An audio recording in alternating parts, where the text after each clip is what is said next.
The messages flowed daily from German military headquarters to commanders across Europe, North Africa, and the Atlantic.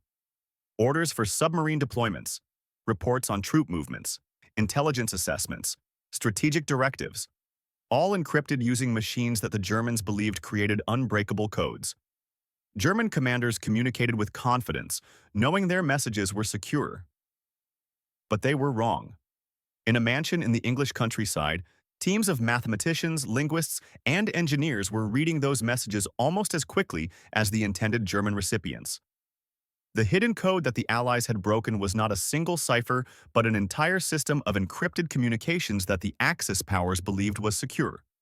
Breaking these codes, particularly the German Enigma cipher and the Japanese Purple cipher, gave the Allies intelligence advantages that changed the course of battles, saved countless lives, and shortened the war by years.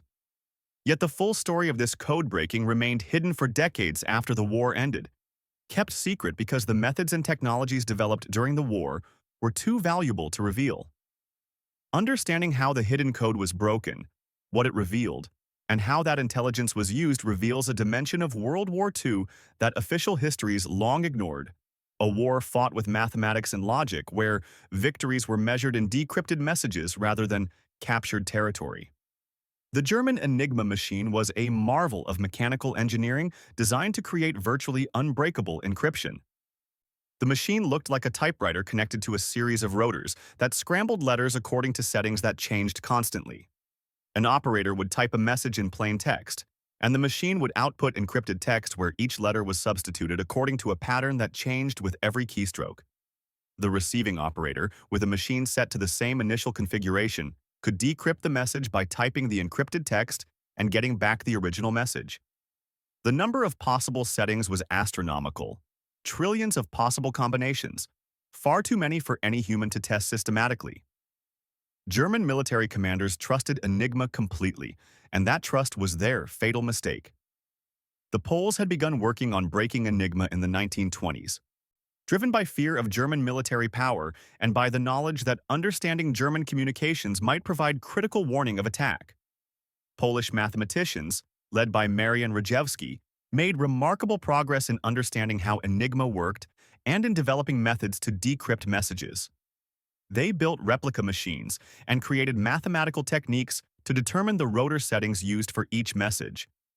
But in the late 1930s, the Germans improved Enigma, adding complexity that made the Polish methods inadequate. When war became imminent in 1939, the Poles shared their work with the British and French, giving them a head start that proved invaluable. The British established the Government Code and Cipher School at Bletchley Park, a Victorian mansion in the countryside northwest of London. The organization recruited mathematicians, chess champions, linguists, and crossword puzzle experts, people whose minds worked in ways that might break seemingly impossible problems. They built on the Polish foundation, developing new methods and eventually creating machines specifically designed to test possible Enigma settings at high speed. The work required both mathematical genius and practical engineering, theoretical breakthroughs and mechanical innovation, individual brilliance and coordinated teamwork. The breakthrough figure was Alan Turing, a mathematician whose theoretical work on computation would later be recognized as foundational to computer science. Turing designed a machine called the Bombe that could test thousands of Enigma settings rapidly, dramatically reducing the time needed to decrypt messages. The Bombe exploited weaknesses in how the Germans used Enigma, particularly their practice of including predictable elements in messages like weather reports or standard phrases. By identifying these cribs, known pieces of plain text that appeared in encrypted messages, the codebreakers could narrow the search space and make decryption feasible. But breaking the code was only the beginning. The intelligence gained from decrypted messages had to be used carefully to avoid revealing to the Germans that their communications were compromised. If the Germans suspected that Enigma was broken, they would change their procedures or adopt new encryption systems, and the intelligence advantage would disappear. The British created elaborate deception operations to provide alternative explanations for how they obtained information.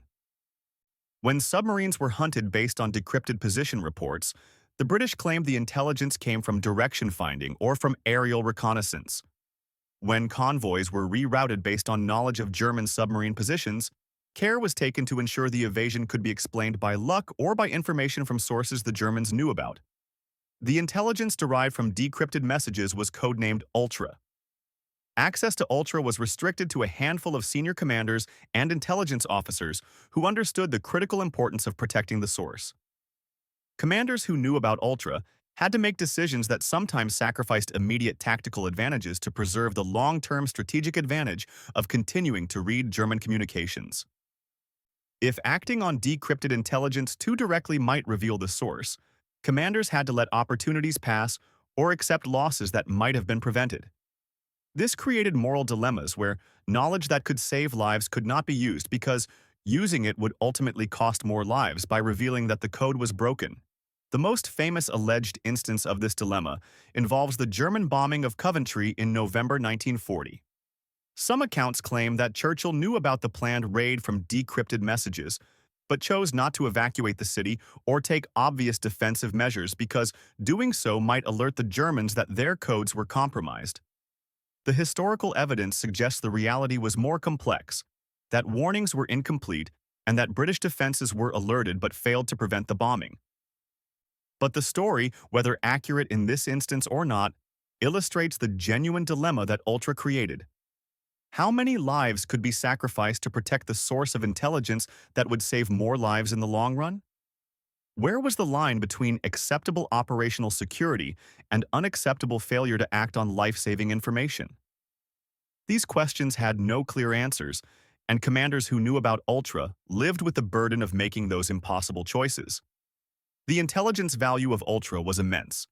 In the Battle of the Atlantic, where German submarines threatened to starve Britain by sinking merchant ships carrying food and supplies, Ultra intelligence about submarine positions and patrol routes allowed convoys to be rerouted around danger and allowed anti-submarine forces to hunt U-boats effectively. The battle was close run, with months when German submarines seemed likely to cut Britain's Atlantic lifeline. Ultra intelligence was not the only factor in eventual Allied victory in the Atlantic, but it was a major factor, perhaps the decisive factor.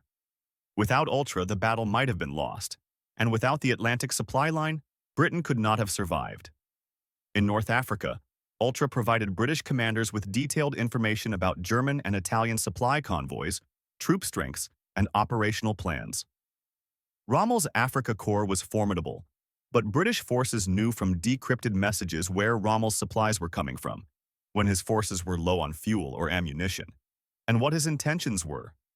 This intelligence advantage contributed significantly to eventual Allied victory in North Africa, allowing British forces to attack when German forces were weak and to avoid attacks when German forces were strong.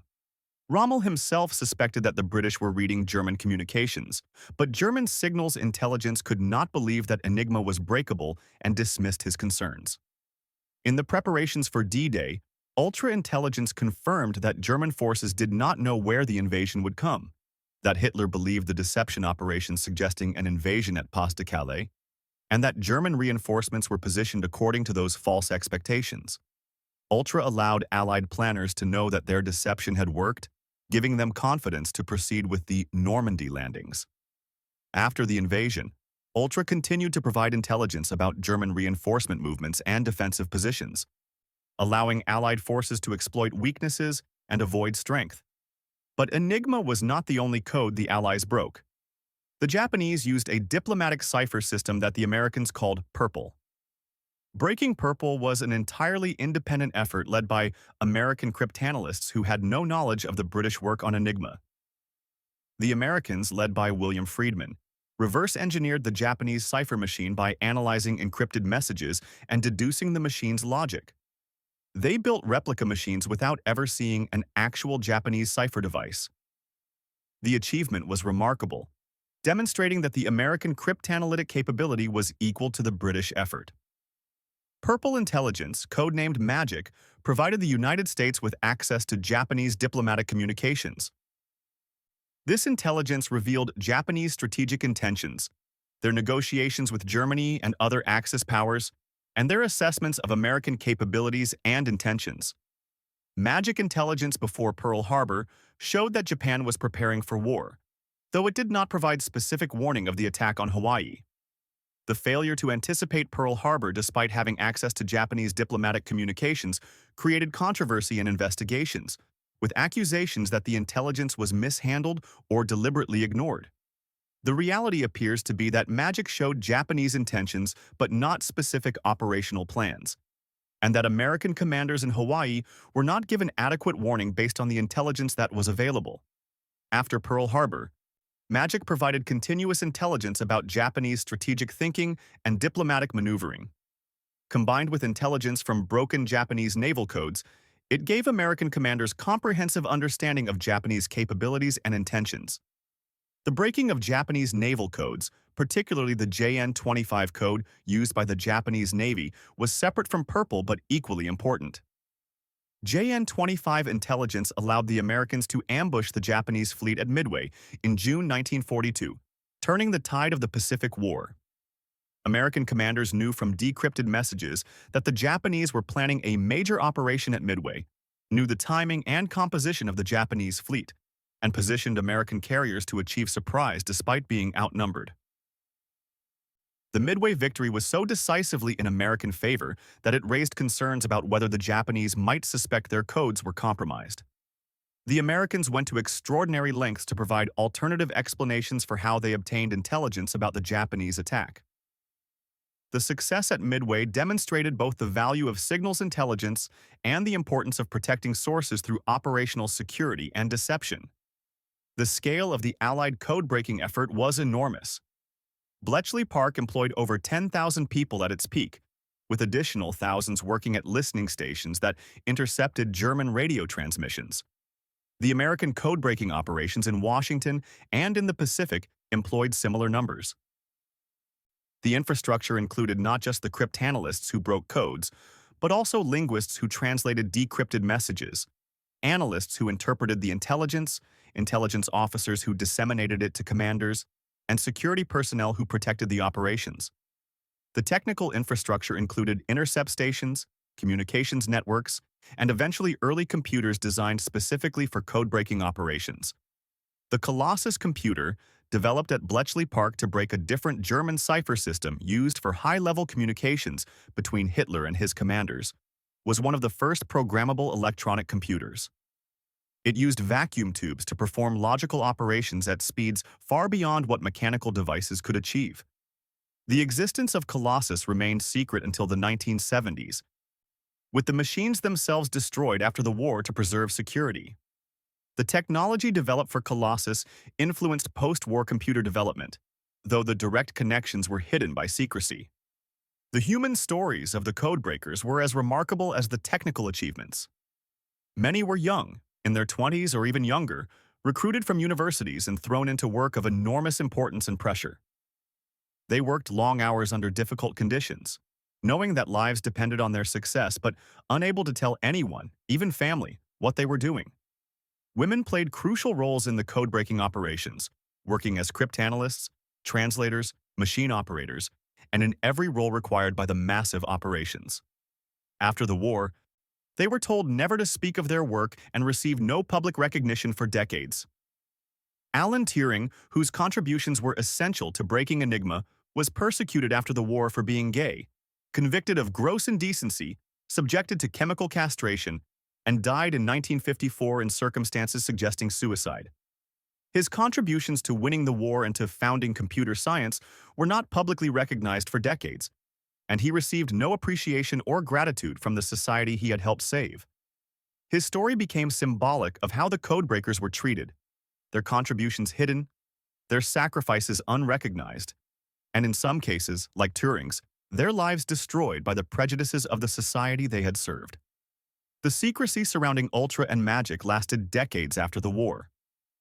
The British kept the Enigma secret until the mid-1970s, nearly 30 years after the war ended. Veterans of Bletchley Park who had been sworn to secrecy in 1945 finally received permission to discuss their wartime service. Books could be written, documentaries made, recognition given. But by then, many codebreakers had died without ever receiving public acknowledgement of their contributions.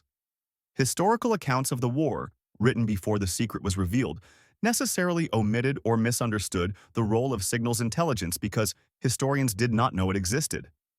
The revelation of Ultra and magic changed historical understanding of World War II. Battles that had been explained through leadership or luck or material superiority were revealed to have been influenced by intelligence that gave one side knowledge of enemy plans and capabilities. The Battle of the Atlantic, the North Africa Campaign, Midway, D-Day, and countless smaller operations were reassessed considering the intelligence that commanders had access to. Some military reputations were enhanced when it became clear they had made good use of intelligence advantages. Others were diminished when it became clear that victories had been achieved partly through intelligence rather than purely through military skill. The strategic impact of code-breaking on the war's outcome is debated among historians. Some argue that Ultra shortened the war in Europe by 2 years or more, that without the intelligence advantage the Allies might have lost the Battle of the Atlantic, that D-Day might have failed, that the war would have lasted longer and cost millions more lives. Others argue that the Allies would have won eventually, regardless because of their superiority in industrial production and resources. That code-breaking helped, but was not decisive. The truth is probably that code-breaking was necessary but not sufficient, that it provided advantages that the Allies successfully exploited, but that victory still required military skill, industrial production, and enormous sacrifice. The ethical questions raised by code-breaking and by how the intelligence was used remain troubling. Commanders who knew about Ultra had to make decisions about whether to act on intelligence, knowing that acting too obviously might reveal the source. These decisions sometimes meant accepting losses that could have been prevented or not warning people who could have been saved.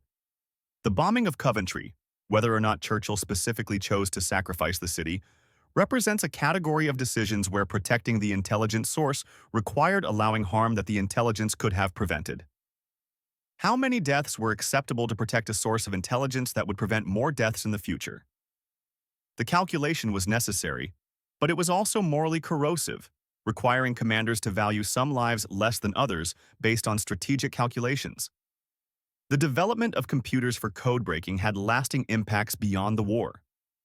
The Colossus computers at Bletchley Park and similar machines developed in the United States represented early steps toward modern computing.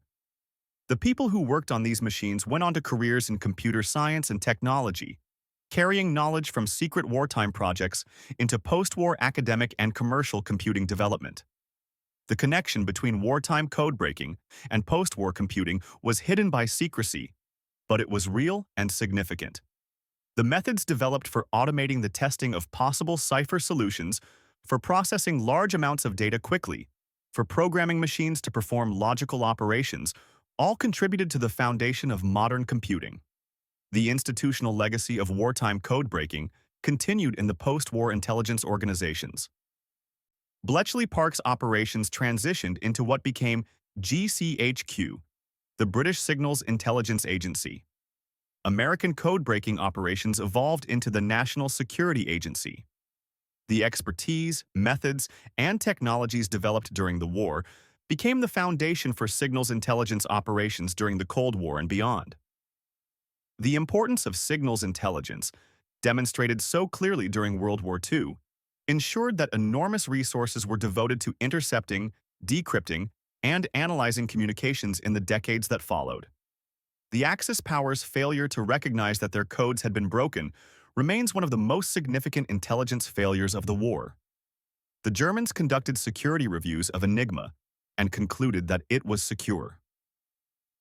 They captured encryption machines and materials from Allied forces, but did not comprehend the extent of Allied code-breaking capabilities. Individual commanders like Rommel suspected compromised communications, but the German Signals Intelligence Service could not accept that Enigma was breakable and dismissed the concerns. The Japanese similarly failed to recognize that Purple and their naval codes had been broken, continuing to use compromised systems throughout the war. This failure was not stupidity, but rather a combination of overconfidence in their encryption technology, disbelief that such complex systems could be broken, and the success of Allied operational security in concealing how they were obtaining intelligence. The hidden code that broke the Axis powers was hidden in multiple senses. It was hidden from the Axis, who did not know their communications were being read.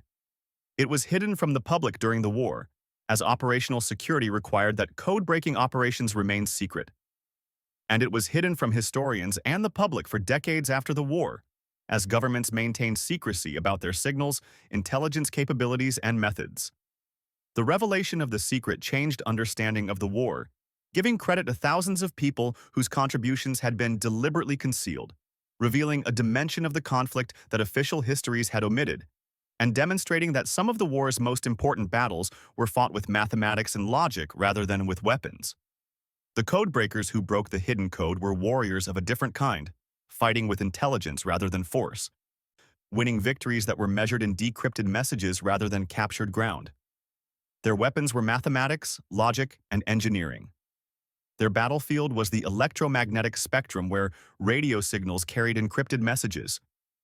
Their victories were silent and invisible, known only to the handful of people who understood what they had accomplished and what that accomplishment meant for the war's outcome. They saved countless lives by providing intelligence that prevented attacks, exposed enemy plans, and allowed Allied forces to avoid strength and exploit weakness.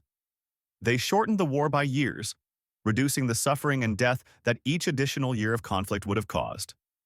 They did all this in secret, without recognition, often without even their families knowing what they had done. The hidden code that broke the Axis powers was broken by hidden heroes whose stories remained hidden for decades, but whose contributions to victory were as important as those of any general or soldier. Understanding their story reveals that World War II was fought on battlefields both visible and invisible, that victory required breaking the enemy's codes as much as breaking their armies, and that some of the war's greatest heroes were mathematicians and linguists whose names are still largely unknown.